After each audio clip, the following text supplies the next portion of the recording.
లోకరక్షకుడైన యేసుక్రీస్తు ప్రభువు ప్రజలందరికీ భోగభాగ్యాలు సుఖశాంతులు అందించాలని ఆకాంక్షిస్తూ దర్శి నియోజకవర్గంలోని ప్రజలకు క్రిస్మస్ శుభాకాంక్షలు. Merry Christmas. ఇట్లు జీసీ అనిల్, 4వ వార్డు టీడీపీ అధ్యక్షులు, నగర పంచాయతీ దర్శి.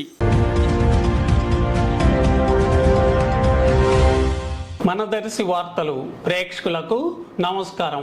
వార్తలు సమర్పిస్తున్నది మీ గంగిశెట్టి రామస్వామి. దర్శి పట్టణంలోని ప్రముఖ cement, iron and steel STR marketing నిర్వాహకులు సానికొమ్ము తిరుపతి రెడ్డి, అలాగే భారతీయ సిమెంట్ జిల్లా marketing deputy manager NV Subbareddy కలిసి ఈరోజు ఆదివారం రాత్రి దర్శి పట్టణంలోని పలు చర్చీలకు సెమీ క్రిస్మస్ సందర్భంగా ప్రత్యేకమైన కేకులను అందజేసి పాస్టర్లకు శుభాకాంక్షలు తెలిపారు. చర్చిల యందు ఈ సందర్భంగా వీరి కొరకై పాస్టర్లు ప్రత్యేకమైన ప్రార్థనలు చేయటం జరిగింది. ఈ కార్యక్రమంలో వీరి వెంట సంఘ సేవకులు జీవి రత్నం తదితరులు ఉన్నారు.